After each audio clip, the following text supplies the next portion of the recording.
Bonjour, la paracha qu'on lira Be'ezrat Hashem ce Shabbat, parashat Bechukotai.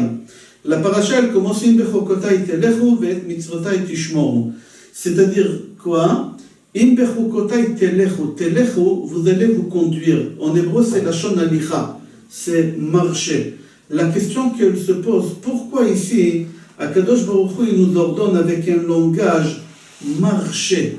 Marcher, pourquoi le mot marcher? Pourquoi Kadosh Baruch Hu ne dit pas autre chose? Par exemple, on peut dire lihidabek, on va se coller, ou on va vivre selon les lois de la Torah. Pourquoi Kadosh Baruch Hu utilise le mot marcher? On trouve encore ailleurs, dans Tehillim Kuf Yutet Pasuk Nun Tet, là-bas c'est marqué aussi le langage des marchés. David Amelech dit Chishavti derachai va'ashiva raglai el edotecha. David Amelech encore, il utilise ici un langage de marché. Le Midrash, dans Yalkut Shimoni, il explique. Ça veut dire quoi Chishavti derachai? Chishavti, je faisais des plans. Dans mes plans, David Amelech, il faisait un ordre des jours. Chaque jour, chaque chose qu'il devait faire, il marquait. Et lui, chaque fois, dans l'ordre des jours, il marquait là-bas qu'il voulait y aller rendre visite à un ami. Il y allait quelque part. Je vais là-bas. Il marquait que je dois aller là-bas. Va'ashiva raglai el edotecha. Mais en fin de compte, toujours mes pieds, ils m'ont ramené vers edotecha, vers tes lois, c'est-à-dire vers la synagogue ou vers la maison d'études, le Beth Midrash. David Amelech, tous les jours, il faisait un ordre des jours et il marquait ça. Et parmi ces choses, il allait rendre visite à mon ami, Achitophel par exemple. Mais jamais je suis arrivé à aller à Achitophel chez lui à la maison prendre un café.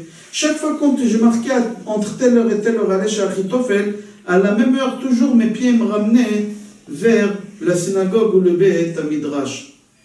Le Ktav Sofer pose la question, est-ce que vraiment David Amelech, il voulait perdre son temps et aller prendre un café chez Achitophel? David Amelech, il n'avait rien à faire d'aller prendre un café chez un ami.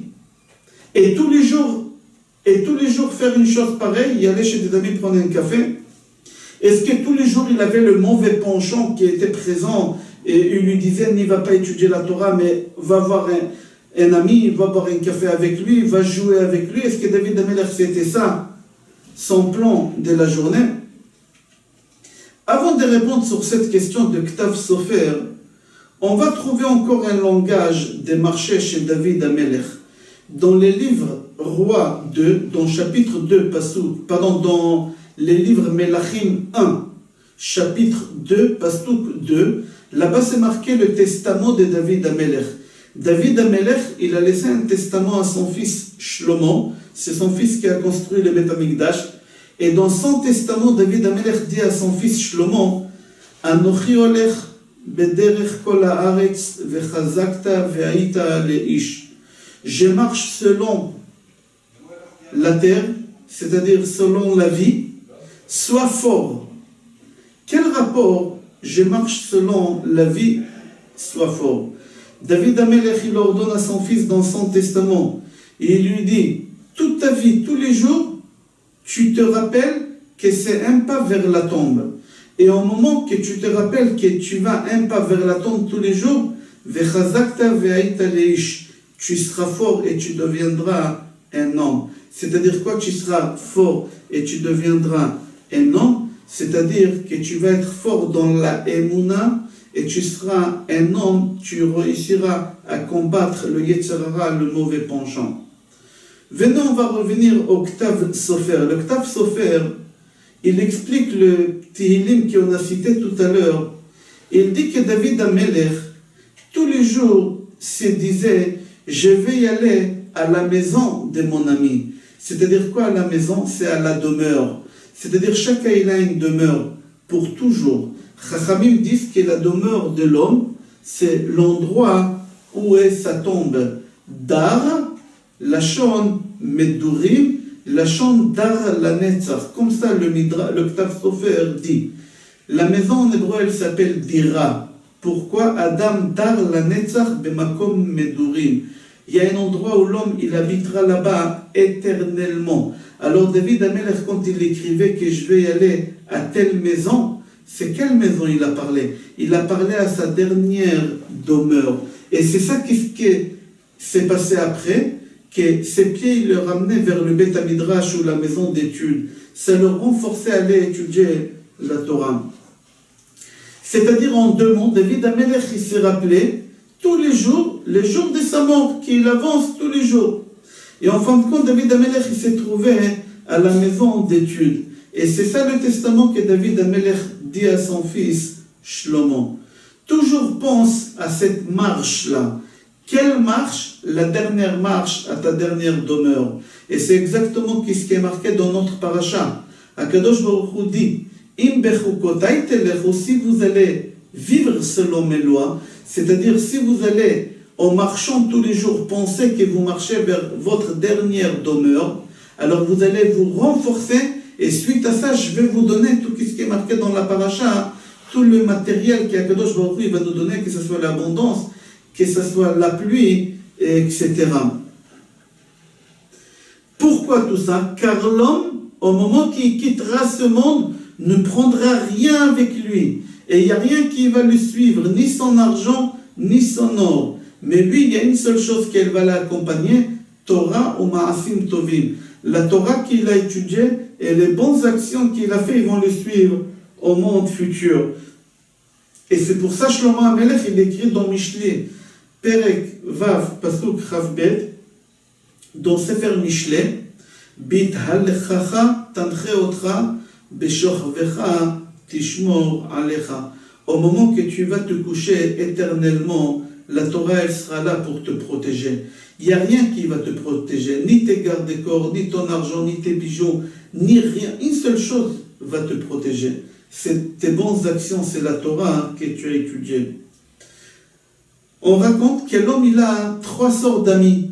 Un ami qui pense à lui 24 heures sur 24, un ami qui pense à lui une fois tous les 8 heures, et un ami qui pense à lui une fois tous les 12 mois.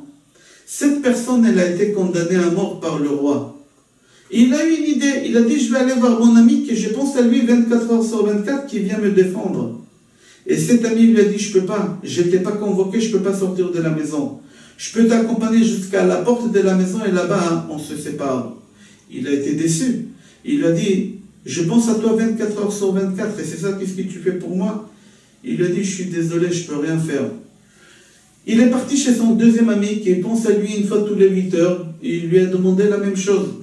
Il lui a dit, je suis désolé, je peux t'accompagner un peu plus loin, c'est jusqu'à la porte du palais. Mais rentrer avec toi, je ne peux pas. Comment tu fais? Je ne peux pas. Il est parti voir son troisième ami, qui pense à lui une fois par an. Et cet ami lui a dit, je rentrerai avec toi, je taperai sur le bureau fort, je vais crier s'il faut renverser le bureau, je ferai tout pour que tu auras la vie sauve. Ça, c'est le parabole. La réalité, que c'est nous, cette personne. Le roi qui nous a convoqués, c'est Akadosh Baruch Hu. Et nous, on a 3 amis dans notre vie. Un ami qui on pense à lui 24 heures sur 24, c'est l'argent, c'est tout ce qui est matériel. Et au moment que l'homme il doit partir de ce monde, l'argent lui dit à l'homme, je ne peux pas t'accompagner. Moi, je reste dans le coffre. Le salon dit, je reste au salon, et chaque chose reste à sa place. On ne peut pas y aller plus loin que ça. Il est déçu toute sa vie, il a pensé à eux, comment les acheter, comment payer les traites, etc. Troisième ami que l'homme a, c'est sa femme, c'est ses enfants. Au moment que cet homme il est convoqué, la femme et les enfants lui disent, on ne peut pas rentrer avec toi au palais parce qu'on n'a pas l'autorisation, on n'est pas convoqué. On peut t'accompagner jusqu'à la porte, c'est la tombe. Parce que c'est marqué que la tombe, c'est la porte du ciel. Et on va se séparer là-bas, on va pleurer, on va s'embrasser, on va crier, mais pas plus que ça. L'homme, il va chez son troisième ami qui pense à lui une fois par an, c'est le juif des Kippour, qui va une seule fois par an à Kippour. Il va au monde futur avec cette mitzvah, et cette mitzvah, elle va essayer de faire tout pour le sauver. C'est ça qu'est-ce que David Amelech dit à son fils dans son testament. Si tu vivras selon la Torah, selon la loi, alors tu vas être protégé dans ce monde-ci et dans le monde futur. Rashi, dans Gemara Megillah, page Gimel Amoud Aleph, rapporte concernant Targum Yonatan ben Uziel. Yonatan ben Uziel, il a traduit la Torah en araméen. Et au moment qu'il a traduit la Torah en araméen, et ça a été dit de la part de Chagai, Zecharia et Malachi, que la terre elle a tremblé. La terre d'Israël elle a tremblé, 400 parsa, 400 parsa. Et là-bas la Gemara pose la question, pourquoi la terre elle a tremblé quand il a fini d'écrire toute la Torah en araméen?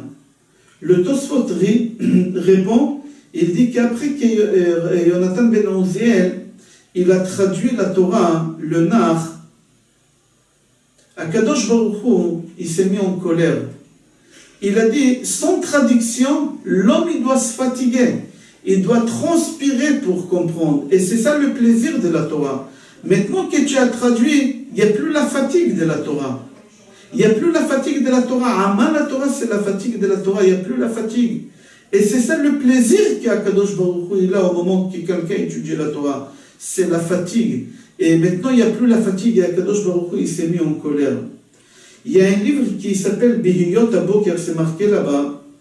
Au moment qu'un homme fait une mitzvah, par exemple, il s'assoit dans la soukha, et il mange dans la soukha. Il fait une mitzvah, mais pas n'importe quelle date dans l'année. Il y a des mitzvot qui dépendent du temps. Par exemple, manger dans la soukha, si aujourd'hui, maintenant on est veille des Shavuot, si je vais manger dans la soukha, ça ne sert à rien. C'est pas la date, il y a une date. Alors faire la mitzvah, il faut qu'il y ait une date, que ce soit la lecture de la Megillah, que ce soit manger la matzah à Pessah, que ce soit manger dans la soukha. Il y a des mitzvot qui dépendent du temps, qu'on ne peut pas faire autrement, c'est comme ça. Il y a un deuxième groupe de mitzvot qu'on ne peut pas les faire si on n'a pas l'occasion de les faire. Par exemple, si je veux faire des Tilat Yadayim, il faut que j'ai du pain pour pouvoir faire à moitié Birkat Hamazon. Si je n'ai pas du pain, alors je ne peux pas faire Birkat Hamazon. Si je veux faire la mitzvah de Shabbat Aveda, rendre une trouvaille, il faut que je trouve quelque chose pour pouvoir les rendre. Si je n'ai pas trouvé quelque chose, je ne peux pas faire cette mitzvah. C'est-à-dire quoi? Qu'il y a des mitzvot qui dépendent du temps. Il y a des mitzvot qu'on ne peut pas faire autrement. Mais il y a une seule mitzvah qui ne dépend pas du temps, qu'on n'attend à rien, qu'on doit passer à l'action. C'est quoi? C'est étudier la Torah. La Torah, on a l'obligation de la faire dans toutes sortes de conditions qu'on a. La Torah, ce n'est pas un moment qu'on l'a fait et c'est fini après. La Torah, Veragita bo yomam balayla, jour et nuit, on doit étudier la Torah. Dans n'importe quelle condition, on doit étudier la Torah. Et c'est ça qu'on appelle Amal Torah, im bechokotai telechu, ve'et mitzvotai tishmoru va'asitem otam. Je vous souhaite Shabbat Shalom, bracha ve'atzlacha et kol tov.